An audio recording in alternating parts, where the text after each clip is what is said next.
servant po tayo. At yan po ay inihalimbawa ng ating Panginoong Hesukristo. Siya po ay servant. At tunay nga, no, hindi siya pumunta rito at namiling maging maharlikang pamilya.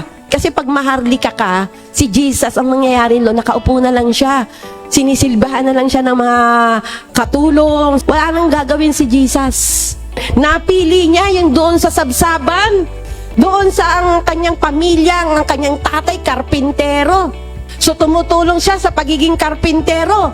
Kaya isipin niyo po, pag kumamay si Jesus, sa tingin niyo po ba, ano po ba ang kamay ng mga karpintero? Talagang makikita mo na nagtatrabaho. Radical servanthood na ipakita yan ng ating Panginoon sa paghugas niya ng mga paa ng kanyang mga disciple. Praise God! Magandang umaga po sa bawat isa. Malakas na palakpak po para sa ating Panginoon. Amen! Praise God! Praise the Lord! Praise God! Biyaya ng Diyos na nakatayo ako sa lugar na ito. Marami pong nakakaalam sa kaganapan ng buhay ko more than a month ago. At purihin ng ating Panginoon sapagkat ang Diyos nagbibigay ng kalakasan po sa atin. And for others na hindi po nakakaalam, just want to tell you, ay last April 19, ang aking bungsong anak, 21 years old, graduating ng BS Criminology, ay kinuha ng ating Panginoon. Sa biyaya at habag ng ating Panginoon ay nakakatayo ako sa lugar na ito sapagkat ang Diyos ang nagbibigay ng kalakasan sa atin. Amen po ba? Praise God. At ang Diyos ang ating papupurihan. Ang Diyos ang ating luluwalhatiin. Amen? Praise God. Nagpapasalamat ako sa Lord sapagkat hindi niya hinayaang magtagal ako sa sitwasyon na malugmok ako sa aking buhay. And I really thank God sa mga taong nagbigay din ng simpatya, concern, no, sa panahon na nandun kami sa aming pangungulila. And I really thank the Lord sa napakaraming tao na dumalo, no, pumunta doon sa libing ng aking anak. And for God's glory, sa habag at biyaya ng ating Panginoon, ang Diyos ang nagbibigay ng kaliwanagan. No? He is the one who gives peace that passeth all understanding. Siya nagbibigay ng kapayapaan sa bawat isa sa atin at naunawaan natin yung mga bagay, amen, na hindi natin kontrolado sa buhay po natin. Amen po ba? Praise God. Ang mahalaga ay patuloy po tayong sumusunod sa kalooban ng ating Diyos. Tama po ba? Palakpakan nga po natin ang ating Panginoon. Praise God. May I request everyone, let us open our Bible in 1 John chapter 2 verse 6. May I request everyone to stand at tayo po muna ay manalangin. Praise the Lord. Sabi po rito sa 1 John chapter 2 verse 6, whoever claims to live in Him must live Jesus did. Purihin ang Panginoon sa pagkakabasa ng kanyang makapangyarihang salita. Hallelujah. Siya na hayaralabakan dalalamay. Hallelujah, Jesus. Hallelujah. Ama, iniimbitahan po namin ang iyong banal na Espiritu sa kalagitnaan. For we believe, O Lord God, that if there are 2 or 3 that gathers together, there you are in the midst of us. We are so thankful to you, O Lord God, sapagkat sa araw na ito, nakakapagpuri kami ng malaya sa lugar na ito, O Diyos. At nais namin, Panginoong, magbigay, Panginoon, ng pasasalamat sa lahat ng mga magagandang bagay, lahat ng mga nagaganap sa buhay namin na patuloy kang pumapatnubay. Truly, O Lord God, we thank you and we praise you. To you all the glory, honor, and thanksgiving. In Jesus' name, amen and amen. Sige po. Praise the Lord. Sige po, makakaupo na po tayo mga kapatid. At ngayon pong month ng June, praise the Lord. Ganda ng month na to sapagkat itong June na to, sino ba ang mga ka-birthday ko? O, so alam niyo na, birthday ko June. Kaya biglang nagparinig na birthday natin June. Ka-birthday ko si Pastora Shirley. Amen. Praise God. Sino pa po ang mga month of June? Praise the Lord. Kaya nung makita ko kanina sa JL Church Worldwide, mga sila, no, Pilipiniana, mga ganun-ganun. So, naghagilap din ako ng kahit papano dahil alam niyo naman po tayong mga Filipino, makabansa, makabayan, no? Praise the Lord. Lalong-lalong na ako'y guro sa eskwelahan. So, talagang andon yung ating loyalty, no, sa ating bansang Pilipinas dahil mga ilang araw na lang ay celebrate na natin ang Independence Day. Amen po ba? Praise God. At maramdaman naman natin, lalong-lalo na yung mga matitinding nagiging conflict, no? Conflict na nangyayari sa bansa po natin, conflict between China and the Philippines. Pero purihin ng Panginoon, God is in control. Amen po ba? Maraming nagaganap sa buong mundo eh. Nakita natin yung mga matitinding mga climate change, yung mga matitinding tornado, no, sa US. In 2 weeks time, 60 tornadoes ang umiikot at talagang tinalo pa yung ninakawan, ano, dahil pag winasiwas yung mga bahay, sasakyan, ay halos sabihin mo, kahit sabihin mong napakayaman nilang bansa, ay makikita natin yung devastation, nakikita natin yung mga matitinding distractions sa kanila. And even yung tinatawag na wildfire, no, especially in Canada, sa Europe, ang daming mga kaganapang nangyayari, marami ang mga nasasalanta due to wildfire and also the flooding. Makikita nyo naman sa Brazil, hindi po ba halos bubong na lang ang natira at hanggang ngayon di sila makamove on kasi hindi bumababa halos yung flood nila. At nung makita, di ba, yung kanilang mga lugar, lalo na sa Rio de Janeiro ba yun, no? Napakalawak ng salanta sa kanila at halos lahat ng kagamitan nila, lahat halos ng mga sasakyan nila ay talaga namang inanod ng flood. Tayo, hindi natin maubos maisip. Amen po ba? Kaya biyaya ng Diyos, magpasalamat tayo sa ating Panginoon. Hindi tayo napakayamang bansa, pero purihin ang ating Panginoon. Praise God, nananatili po ang pag-iingat ng ating Panginoon sa bansang Pilipinas. Kaya palakpakan po natin ang ating Panginoon. Amen. Praise God, praise God. Ang tema po natin sa ngayon po ay ito, sabi nga, revival, a call to imitate Christ. Actually, pag kumukuha ako sa Google ng quotation, wala akong makakuhang quotation about imitate eh. Why? Kasi yung imitation, merong connotations ng negative eh. Hindi po ba? Pag sinabi mo kasing imitate, parang sa Tagalog niyan, panggagaya. Ayan. Pag pupunta ka sa Divisoria, nakaka-relate, di po ba? Pag nagtatanong ka, ano, imitation ba yan? Class A, Class B? Yan, mga ganun, mga sinasabi, di ba? So, negative kapag sinabi mo nga imitation. At lalo na yung mga medyo may mga kakayanan, ayaw nila ng imitations lang dahil gusto nila originality eh. Kaya ang hirap kumuha po ng quotation about imitation po talaga. No? At ngayon, nais nating ipakilala ang salitang imitation when it comes to imitate our Lord Jesus Christ. Amen.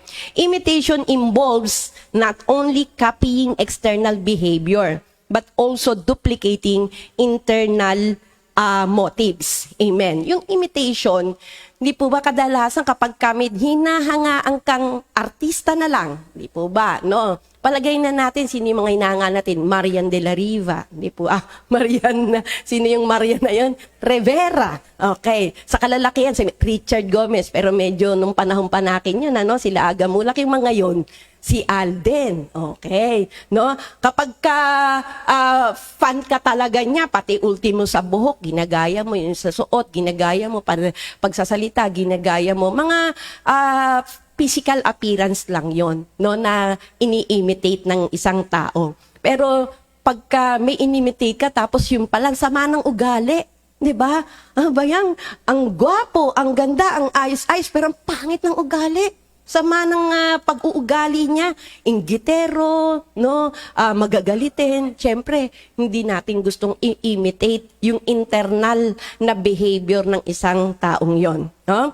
We can make the mistake of trying to mimic Christ in action. Tayo po bilang Kristiyano, pag sinabing I am Christian, ibig sabihin, we are followers of our Lord Jesus Christ. Sa madaling salita, tayo po ay nag-i-imitate sa ating Panginoong Jesus. Tama po ba? We imitate our Lord. Amen. The way of His character, yung character ng ating Panginoon. Alam natin yan, gusto nating gayahin. Hindi po ba? Tayong mga Christian, kaya pong nating mabago ang buhay natin dahil binago na tayo ng ating Diyos. Pero yung mga hindi pa Kristiyano, may kanta doon, gusto mong babait, pero hindi mo magawa. Kasi hindi ka naman tunay na nakakilala sa ating Panginoon.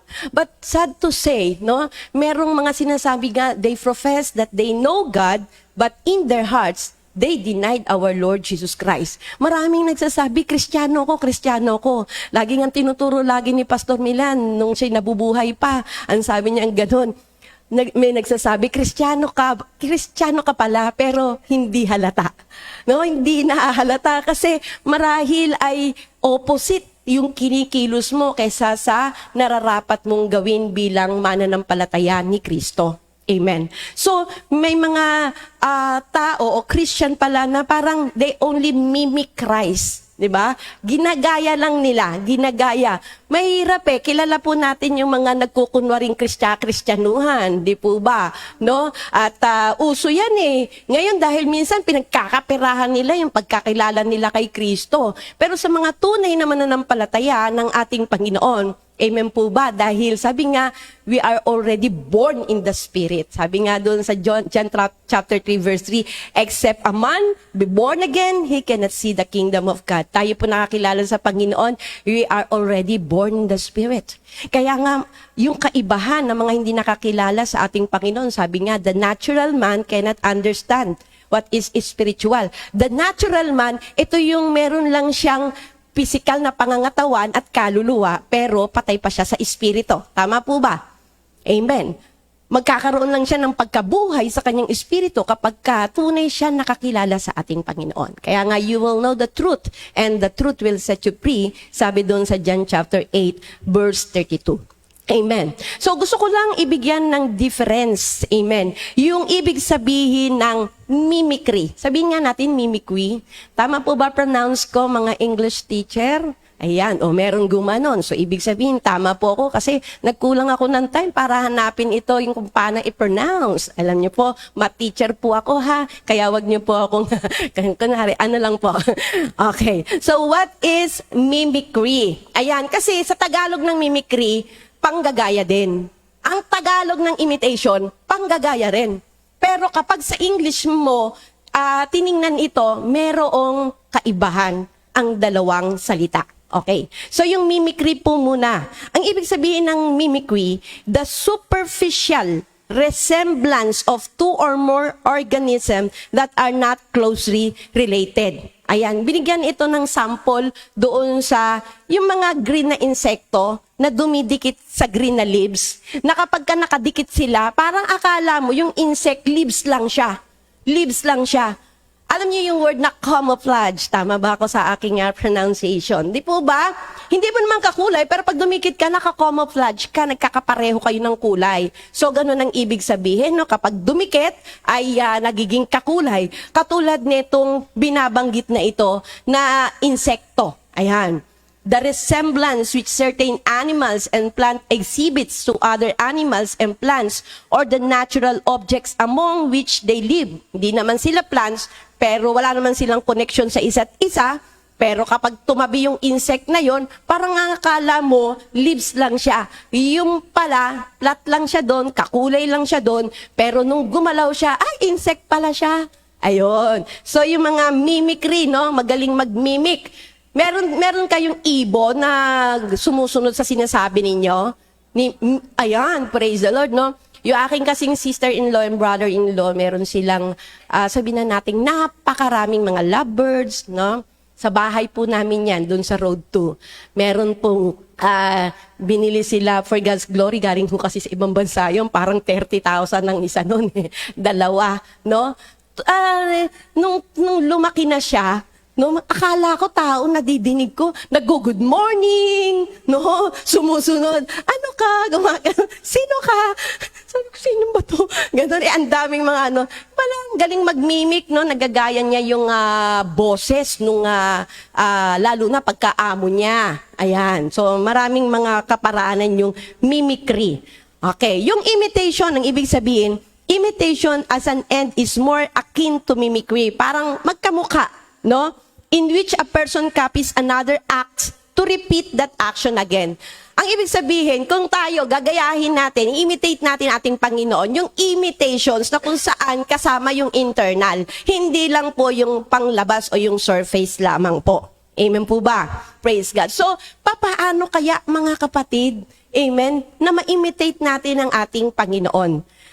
Sabi nga, no, we need to grow. Sabi nga natin, I need to grow. Ayan, sabi sa Peter 3:18, but grow in grace and in the knowledge of our Lord Jesus Christ. Amen. Lumago tayo sa pagkakilala natin sa ating Panginoon. Mga kapatid, no, nung tayo pinakakilala sa Diyos, sabi nga, sanggol lang tayo eh. Amen. Pero hindi tayo mananatiling sanggol lang. Ano yung sinasabi nung malaki na tapos parang sanggol pa rin ang paggalaw niya? Anong tawag doon? Bonjing, buti na lang nadinig na yung may mga bonjing, di po ba? Kaya wag tayong tawagin as Christian na bonjing tayo sa pagiging Kristiyano natin. Kinakailangan nating makakilala, lumalim tayo sa pagkakilala sa ating Panginoon. Amen. We are to have a deep relationship. Sabihin nga natin, deep relationship. Ayan, kahit naman sa mga nagliligawan Di po ba, bakit hindi nagtatagal? Kapag hindi lumalim ang relasyon, di ba? Simple lang, ganun lang. Sila lang ay nagkakilala. Chances for them na nagkakahiwalay sila. Kailangan, di ba, yung malalim na pagkakilala. Ayun, ganun din sa ating Panginoon. Deep relationship with Christ, a living relationship shown clearly by our obedience, submissions, and love for the Lord. Amen. Sabi natin, obedience. Amen. Praise the Lord. Lumalim yung obedience natin sa ating Panginoon. Praise God. Alam niyo mga kapatid, last Sunday na nagturo ako, na-share ko sa kanila. Sabi ko, are you convinced na malapit na dumating ang ating Panginoon? Kayo po, are you convinced na malapit na dumating ang ating Panginoon? And so, what are you doing? Amen. No? Praise God. Praise the Lord. Kung alam nating malapit na dumating ang ating Panginoon, are we okay? Convenient lang yung ating galawan? Okay lang, normal ang buhay. Alam niyo po yung may nagbanggit, last 2 minutes ang pagdating ng ating Panginoon. So isipin po natin, may naglalaban last 2 minutes. Nandun ka, kasama ka sa naglalaban, nandun ka sa loob. Nakatingin lang ba tayo? Convenient lang ba tayo? Siyempre, kumikilos tayo dun. Gumagalaw tayo dun. Kasi last 2 minutes na nga po Amen po ba? Kaya sabi ko sa isang kapatid, nung wala kang trabaho, madalas ka, nasa regular na gawain ng Panginoon. Nagpa-function ka. Nung nagkaroon ka ng trabaho, hindi ka na nakakapag-function. Late ka pang dumating. Sabi kong ganun sa kanya, gusto mo ba pag dumating ang Panginoon, ganyang kamadatnan? Mga kapatid, ilaban natin. Amen po ba? Ang pagsunod natin sa ating Panginoon. If we are really convinced na palapit na ang pagdating ng ating Panginoon, and so, ano po ang ginagawa natin? Amen po ba? Praise God, no? Purihin ng ating Diyos. Dapat andun yung eagerness, andun yung excitement. Alam niyo po, nung matay yung aking anak, sa totoo lang, no, ay matinding kalungkutan ang inabot ko. No? And I really thank God dahil nalagpasan ko ito. Sabi ko sa Panginoon, Lord, susunod ako sa kalooban mo. Hayaan mo lang na kapag naaalala ko ang anak ko, iluluha ko. Yun lang ang kaya kong gawin Ang iluha ko yung anak ko. Amen? Kasi hindi kumot na wala na, hindi ko na naalala, hindi ko na nakita. Alam nyo, kung mahirap mawala ng asawa, mahirap mawala ng anak. Amen? Kasi galing yan sa tiyan natin Mula ng one day yan, no? Kasama mo yan, hanggang sa inilabas yan. Yung asawa mo, nakakilala mo, nung nandun ka na sa may edad ka na, pero kapag anak mo, talagang napakasakit. Amen? Pero purihin ang ating Panginoon, praise God. Sabi doon ng Panginoon sa John 14:15, no? If you love me, keep my commandments. Amen? Let us trust the Lord. Marahil na sabihin natin, Lord, bakit ginawa mo? Kamamatay lang ng asawa ko, 2021. Ngayon, 2020, kinuha mo naman yung bunso kong anak. Minsan, kapag talagang yung burst out ng situation, nakikita natin yung matinding kabigatan na ito. Pero pray na nga, Panginoon, we really need to grow. Amen? Sa pananampalataya natin sa ating Panginoon. Sabi nga, faith cometh by hearing, and hearing by the word of God. Dahil pag dumadating ka sa mga matitinding pagsubok ng buhay mo, ang hahawak sa iyo ay ang salita ng Diyos. Ang titibay sa iyo ay ang salita ng ating Panginoon. Amen. Noong time na sinabi ko, Lord, hindi ko na po kakayanin yan. Napakahirap na po ng sitwasyon na yan. And the Lord told me, remember Galatians 2:20? Ang sabi po doon, di po ba? Anong sabi doon sa Galatians chapter 2, verse 20? I am crucified with Christ. Nevertheless, I live, yet not I, but Christ lives in me. And the life which I now live in the flesh, I live in the Son of God who loves me and gave Himself for me. Tama po ba yun? Paki-check nga po yung Galatians chapter 2, verse 20. Ayan. Basahin natin ulit. Amen. Praise God. Ulitin natin. I have been crucified with Christ. And I no longer live, but Christ lives in me. Ang ipinanawa ng Lord, huwag ka nang mamuhay sa sarili mo. Isa pamuhay mo ako sa buhay mo. Amen. Praise God. Kasi hindi natin kakayanin. Pero kapag si Jesus ang namamayani sa buhay po natin, lahat ng bagay, sasabihin natin, I can do all things through Christ Jesus who strengthens me. Palakpakan nga po natin ang ating Panginoon. Praise God, no? Kumusta yung level of submission po natin, mga kapatid? Amen. Ang paglilingkod sa ating Panginoon, masarap sumunod sa kalooban ng ating Diyos. Amen po ba? But there are times kailangan ng submission. Amen. Praise God. Kahit sabihin mong matagal ka na sa Panginoon, pero kung kinakailangan na sumunod ka dahil ito yung kinakailangan sa gawain, praise the Lord, no? Sumunod tayo dahil ito po ay authorized ng ating Panginoon. Amen. At sabi nga, submit to the Lord, resist the devil, and the devil will flee from us. Sabi dun sa James chapter 4, verse 7. And of course, yung level ng pag-ibig natin sa ating Diyos. Kumusta naman po ang level ng pag-ibig natin sa ating Panginoon? Amen. Sabi nga, love the Lord your God with all your heart, with all your soul, and with all your mind. Actually, sa katotohanan, challenge ng Lord yung aking pag-ibig sa Kanya, mga kapatid. Pag dumadating tayo sa trials ng buhay, lalo na kapag nawalan ka ng mahal sa buhay, mamahalin mo pa ba ang ating Panginoon? Amen. Mamahalin mo pa ba kapag kinuha na ng Lord ang lahat-lahat sa'yo? Amen. Lumihina. Lalakasan natin, mga kapatid. Amen. Praise God. Ako in reality, naranasan ko yung matinding challenge ng Lord. Mahal mo pa ba ako? Sa ganung katayuan. Amen po ba? Praise God. Sabi ng isang anak ko, nung time nandun kami sa hospital, nangyari yon. Ang sabi ng anak ko, Mama, maglilingkod ka pa ba sa Lord? Amen po ba? Hindi ko madaling sabihin yung ganung bagay. Praise God. When we are in the doubt situation, confused situation, masasabi mo talaga yung mga ganung mga bagay.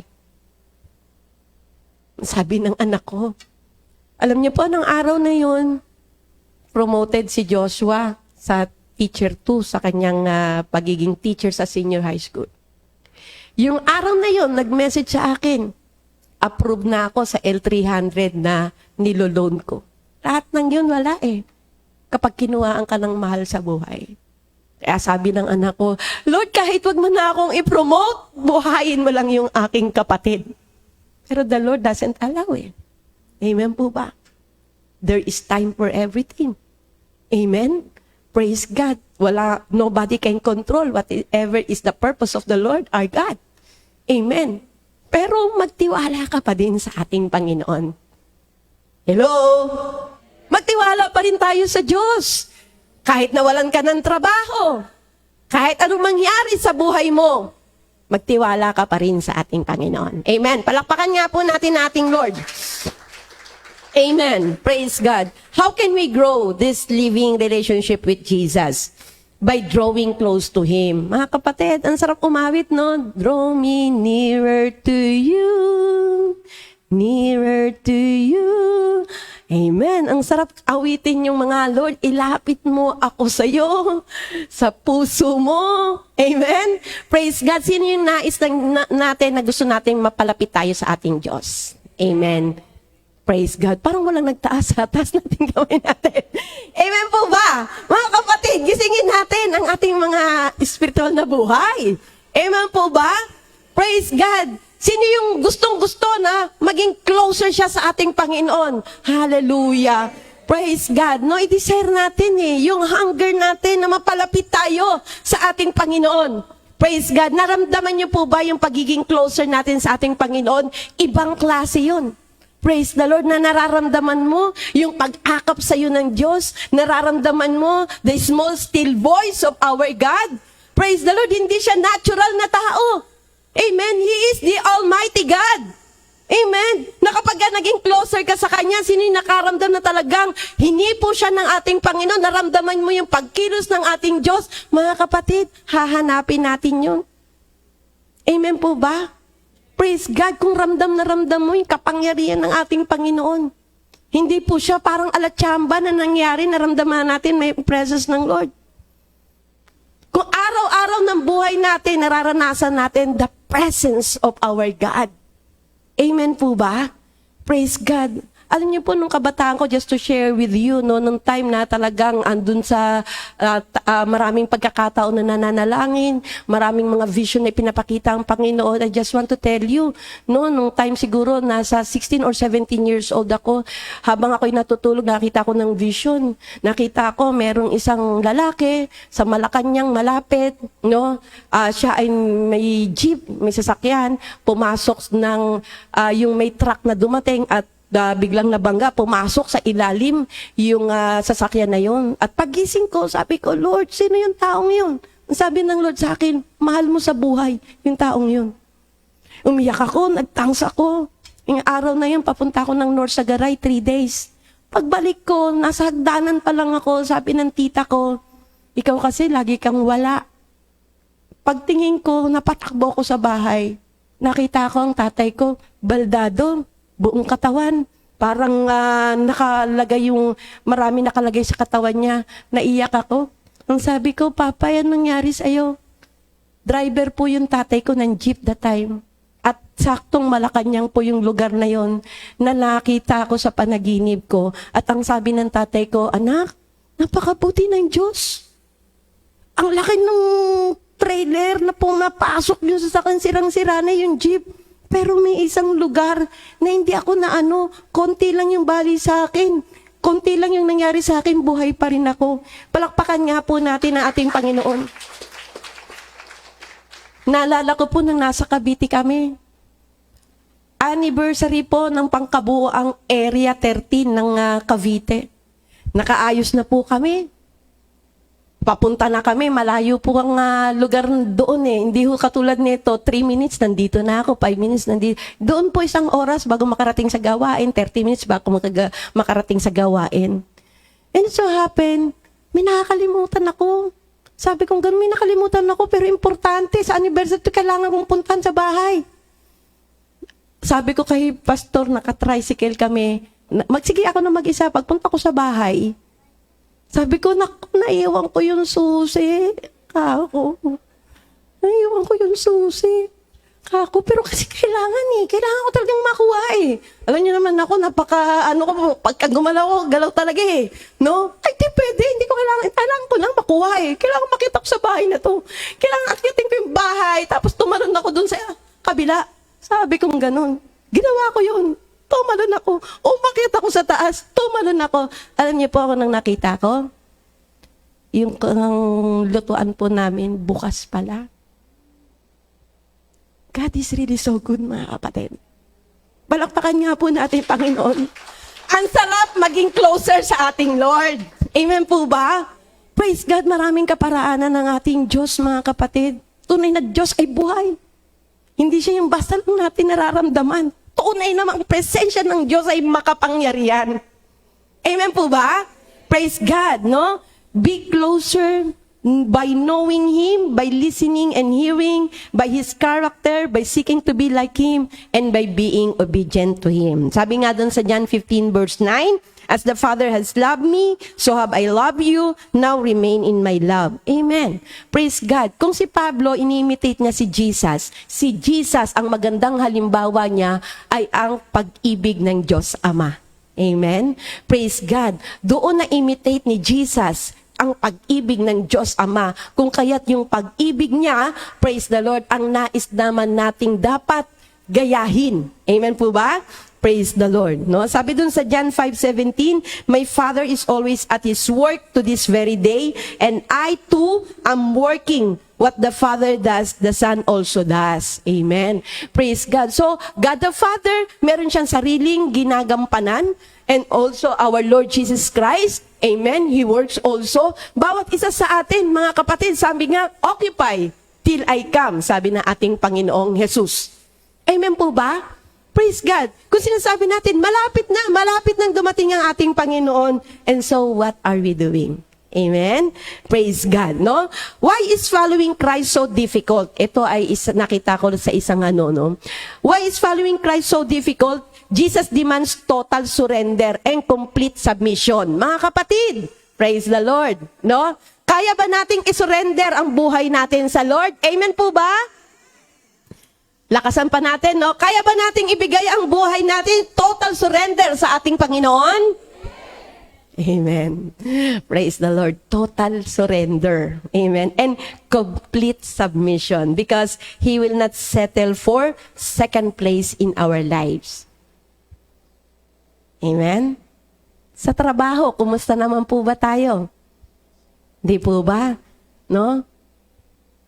Praise God. Kung ang trabaho mo ay lugar ng korupsyon, amen, ano ka magiging honest? Amen po ba? No? Sabi nga, no, sino yung naditinig ko? Pati bond paper, dinadala, mga kung ano-ano mga kagamitan, dinadala, no? Yung honesty, sabi nga, honesty, no, is a best policy. Amen. Na-experience kong mag-work sa Bureau of Custom.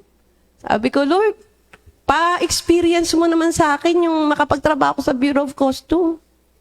So, nakapagtrabaho ko more than a year, doon ko nakita ang tindi ng corruptions ng Bureau of Custom. Pero po rin ng Panginoon, habang tumatagal, nagiging lumilinis yung ating mga institusyon. Amen po ba? Because of the prayer na ginagawa po natin. Amen? Praise God, nililinis ng Lord ang ating bansa. Amen.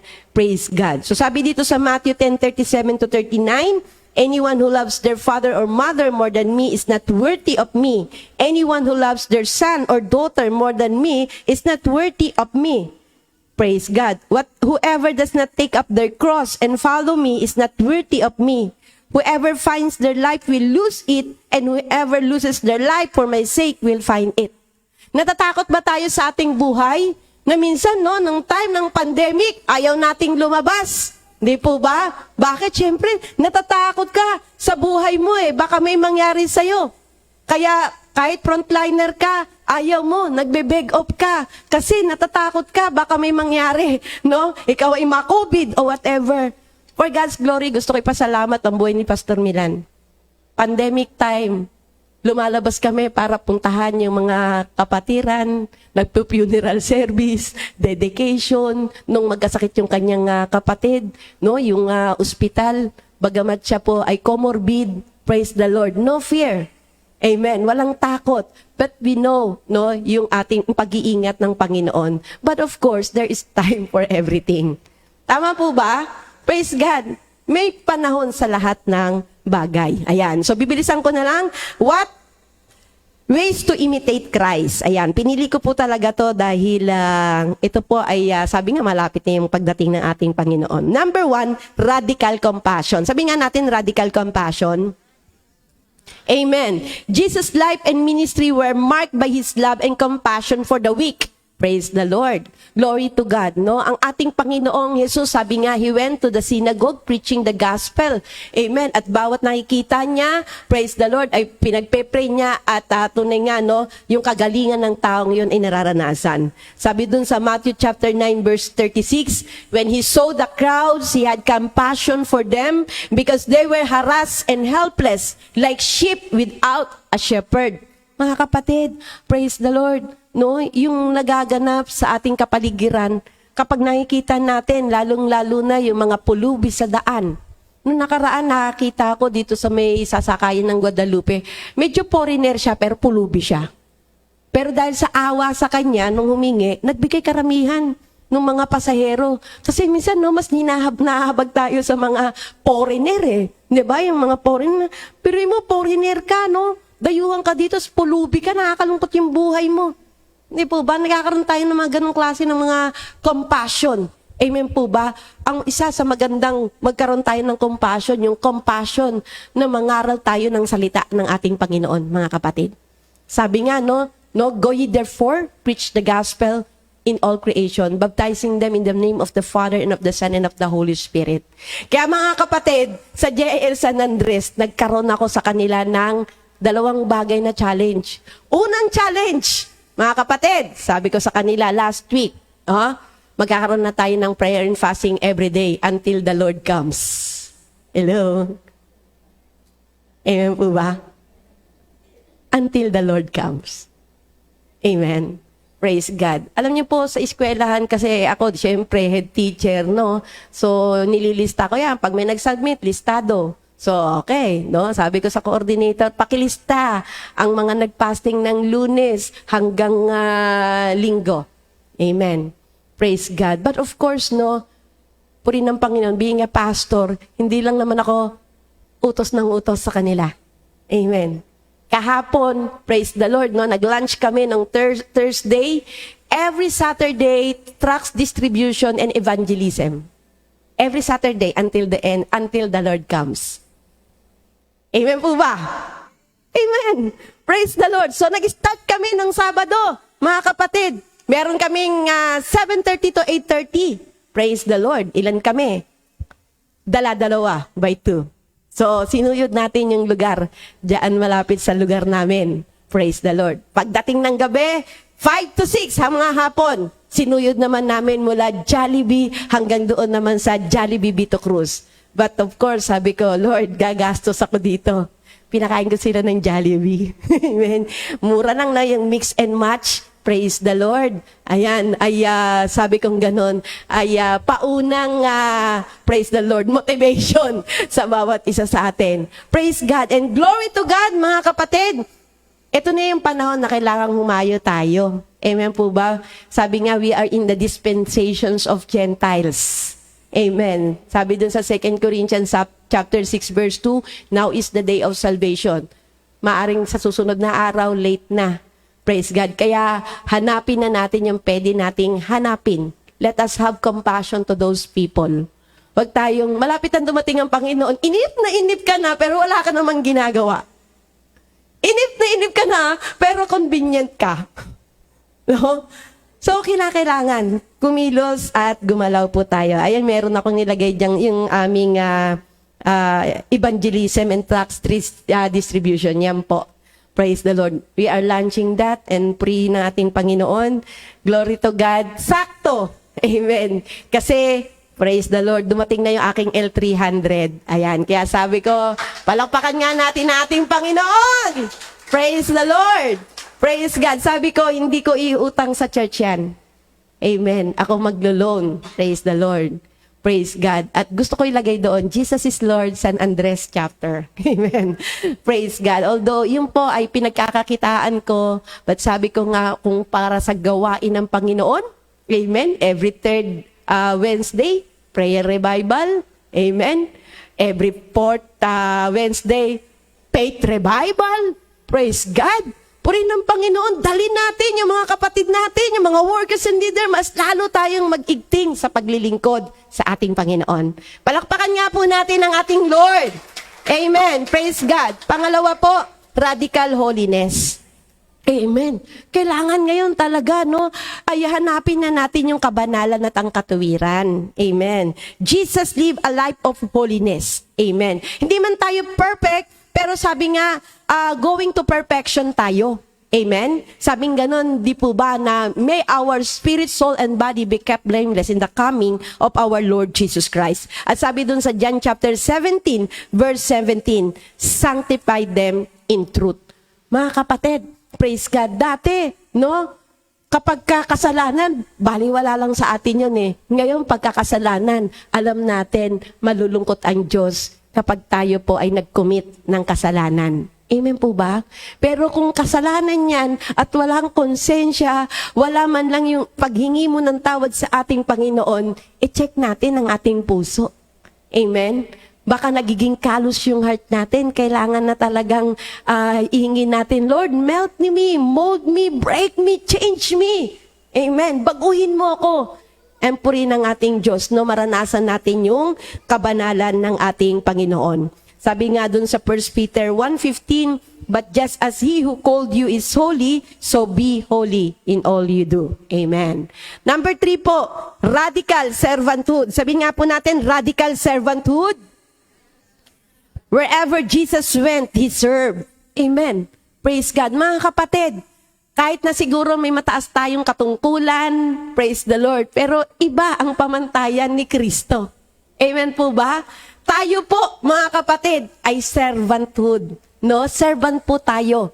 Amen. At yan po ay inihalimbawa ng ating Panginoong Jesucristo. Siya po ay servant. Amen. At tunay nga, no, hindi siya pumunta rito at namiling maging maharlikang pamilya. Praise the Lord. Kasi pag maharlika ka, si Jesus, ang nangyayari, nakaupo na lang siya. No? Sinisilbahan na lang siya ng mga katulong, sinisilbahan. Wala nang gagawin si Jesus. Amen. Napili niya yung doon sa sabsaban. Praise the Lord. Doon sa ang kanyang pamilya, ang kanyang tatay, karpintero. Praise the Lord. So tumutulong siya sa pagiging karpintero. Kaya isipin niyo po, pag kumamay si Jesus, sa tingin niyo po ba, ano po ba ang kamay ng mga karpintero? Amen. Talagang makikita mo na nagtatrabaho. Amen po ba? Praise God, no? Radical servanthood. Na ipakita yan ng ating Panginoon sa paghugas niya ng mga paa ng kanyang mga disciples. Amen? Praise God. Ipinakita ng Panginoon, praise the Lord, kung paano yung pagiging servant sa paglilingkod. Amen? Sa pagsunod. Amen. Jesus demonstrates servanthood, humbling Himself to become a man and die a dreadful death for our sake. Amen. So, sabi nga, kung may ginawang servanthood ang ating Panginoon, walang iba yung siya po ay napako doon sa krus ng Kalbaryo. No, tayo na dapat sabi nga ang napako dun sa krus, si Jesus na ang napako at tunay nga siya po ay sabing ganon sa Romans chapter 5. Sabi po doon, God demonstrate His love toward us while we were yet sinners. Christ died for us. Namatay si Jesus para po sa atin. Pero hindi siya nanatiling patay. Amen. Nabuhay siya at nanatiling buhay. At ang sabi, let not your heart be troubled. You believe in God, you believe also in me. And in my Father's house, there are many mansions. If it were not so, I would have told you, I will go to prepare a place for you. Amen? So pangako yan ng ating Panginoon na sa kanyang pagbabalik, mga kapatid, ay mararanasan po natin yung pangako ng ating Panginoon. Amen. Serving is more than just helping someone. It is doing with a cheerful heart that wants the best for that person. Amen. Basahin niyo na lamang po yung Mark chapter 10, verse 43 to 45. Sabi dun sa verse 45, for even the Son of Man did not come to be served, but to serve and to give His life as a ransom for many. Amen. Praise God. So hindi mahirap maging servant. Amen? Kung willing kang sumunod sa kalooban ng ating Panginoon. And number 4, last na po to, Radical sacrifice. Sabi nga natin, radical sacrifice. Amen. Jesus' life exemplifies sacrifice. Amen. Mga kapatid, sabi nga, sabi ganun, think with joy. Amen. Sabi ganun, no? Kapag dumarating tayo sa mga pagsubok, ay sabi nga ganun, yung mga pagsubok na yan cannot compare. Amen. Doon sa glory, no, na i-share ng Lord sa bawat isa sa atin. Praise the Lord. What He did for us on the cross was the greatest sacrifice in the history of mankind. Sabi dun sa John 15:13, greater love has no one than this, that someone lay down his life for his friends. Amen? Praise God. Ganun ang pag-ibig ng ating Panginoong Yesus sa bawat isa sa atin. Amen? Hindi naman niya tayo kaano-ano, pero purihin ng ating Diyos nung tayo tumanggap sa Kanya. Anong sabing ganon? But as many as receive Him, to them He gave the right to become children of God. Sabi dun sa John chapter 1, verse 12. Amen? So, inaari kang anak ng ating Panginoon. Amen? At sabing ganon, meron pa tayong buhay na walang hanggan. Amen po ba?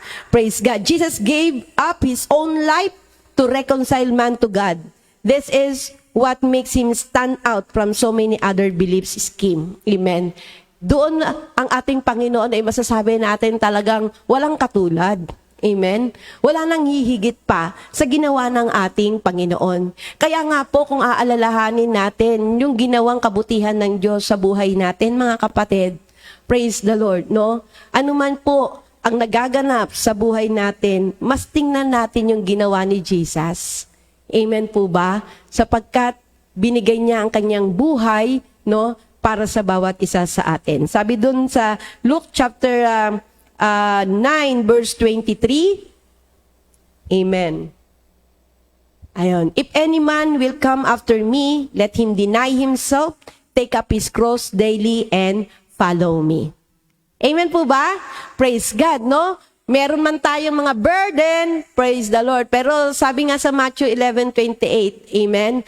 Praise God, yung burden ng Lord is light. Sabi, come unto me, those who are weary and are heavily laden, and I will give you rest, for my yoke is easy and my burden is light. Pagka sa Panginoon ka, mga kapatid, marami man tayong mga trials in life, pero the Lord will enlighten us. The Lord will comfort us. The Lord will revive us. The Lord will restore us and give us courage and give us determination in life. Amen? Palakpakan nga po natin ang ating Panginoon. Pwede po ba tayong tumayo sa oras na ito? Hallelujah. Oh, sharamakandaralamahai. Glory to Jesus. Hallelujah. Hallelujah. Can we sing a right song? Hallelujah. Kapatid, sa oras na ito, hallelujah, lumapit tayo sa ating Panginoon ng merong pagpapakumbaba. Hanapin natin ang ating Lord. Let us imitate our Lord Jesus Christ. Hallelujah.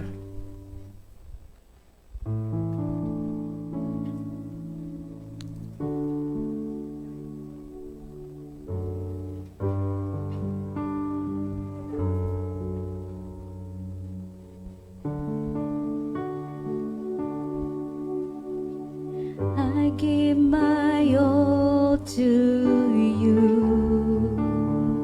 Yes, Lord. Hallelujah. Send me and I will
1,000 days cannot compare to one day in your cross.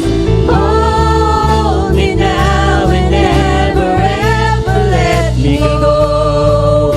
My Jesus, my precious Savior, I'm forever yours. Hallelujah. You forever, I will worship you.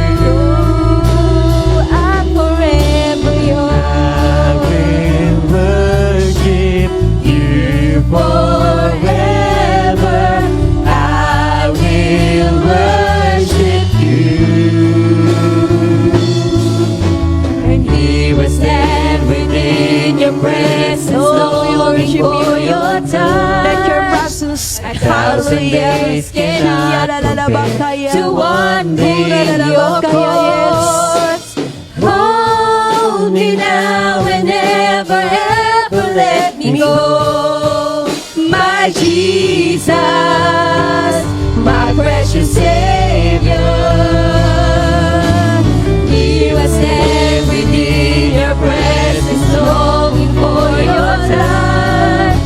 1,000 days cannot compare to one day in your cross. Hold me now and never ever let me go. My Jesus, my precious Savior, forever yours. Hallelujah. I'm forever yours. Oh, I'm forever yours. Oh, we worship you, oh God. Oh, praise your name, oh God. My precious Savior, forever we worship you. Rabalakaye, yaralakaye. Come on, church, let us worship the Lord. Oh, we worship you, Jesus. Let us give praise to the Lord our God. He is worthy of our worship. Oh, hallelujah. Oh, we worship you, Lord. We give you praise, we give you honor. Hallelujah, hallelujah. Glory, oh glory. Hallelujah, Lord. Oh, we worship you. Oh, we worship you, God. We worship you, Jesus. Yeah, la, la, la, la, la, la, la. Oh, we worship you. Oh, forever yours. Oh, la, la, kaya, la, la, shia, la, la, kaya. Lord, hallelujah.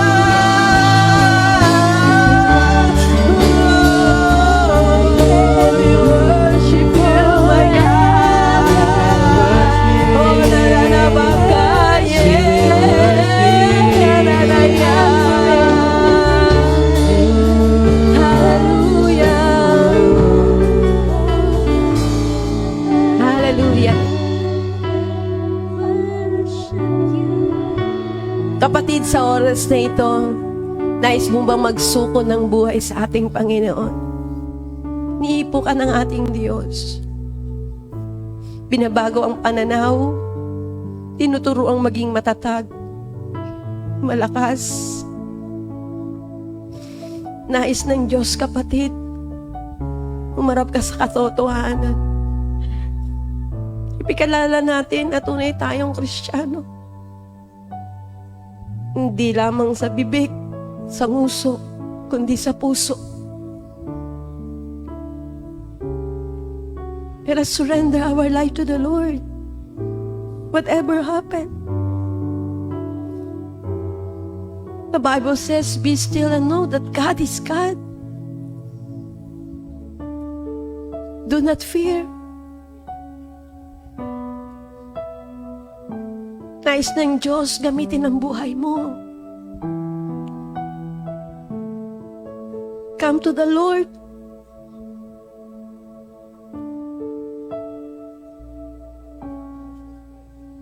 Hallelujah. Dakilang Ama, sa oras na ito, kung meron man sa oras na ito nagbabalik loob sa iyo, kung meron man sa pagkakataong ito, Panginoon, naramdaman niya ang pag-ibig mo, Panginoon, ang kalakasan na nagmumula sa iyo. Right now, I pray that you restore them, heal them, and Lord, help them, oh God, cause them, oh God, to be strong and courageous, oh God. Lord, winawasak namin lahat ng plano ng kaaway sa buhay namin. We bind, oh Father God, any form of spirit of depression, spirit of anxiety, hopelessness, in the name of Jesus. We come against it by the blood of Jesus. Hallelujah. Sa pangalan ni Jesus, O Lord God. Hallelujah. Reveal your word to us, Lord. Touch your people. Touch every one of us.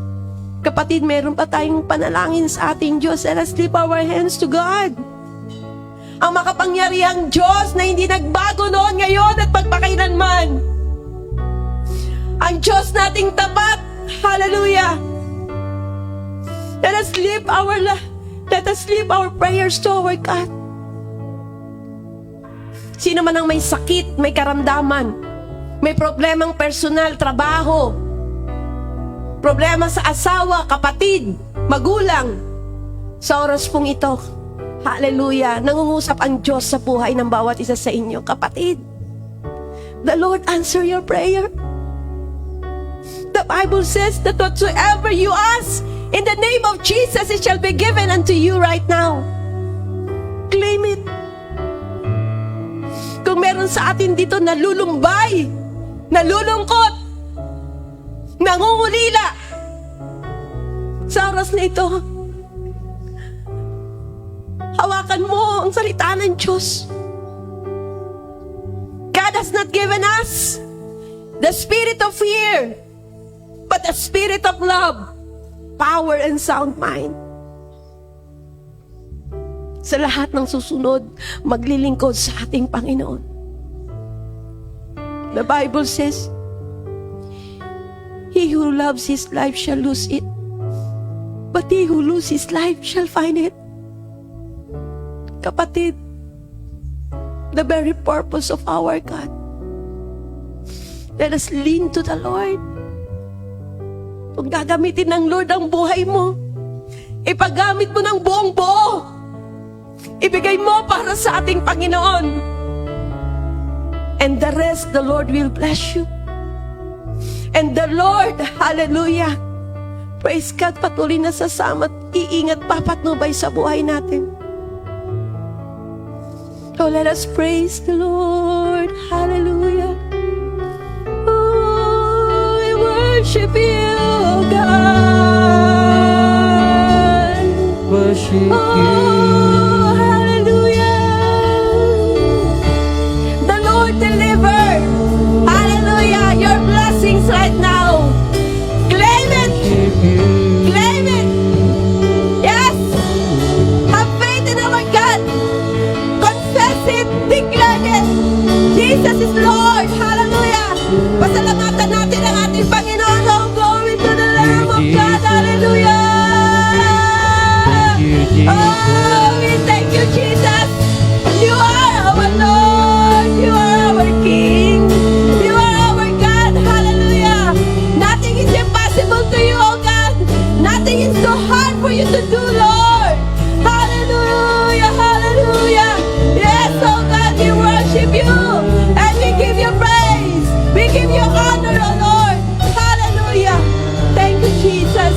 Hallelujah. Glory, glory. Hallelujah. Marami pong salamat, dakilang Panginoon. Kulang ang salita para purihin ka. Luwalhatiin ka, dakilain ka, dakilang Diyos. Damin po natin ang kapangyarihan ng ating Panginoon sa oras na ito. napakalakas ng presence ng Lord. Hallelujah. The Lord is touching you. Oh, we thank you, Jesus. We thank you, Holy Spirit. We thank you. Thank you for the breakthrough, Lord. Thank you, Holy Spirit, oh God. In Jesus' name. Salamat po, dakilang Diyos. Hallelujah. We humble ourselves before your throne, oh God. To you all the glory, oh God. Honor and thanksgiving. In the mighty name of our Lord Jesus Christ, this we pray. And everybody says, Amen and Amen. God bless you.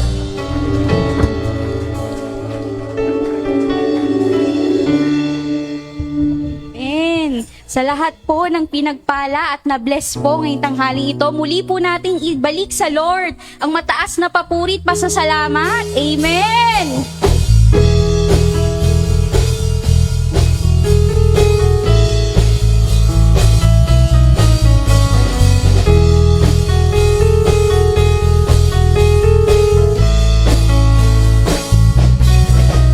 You are holy.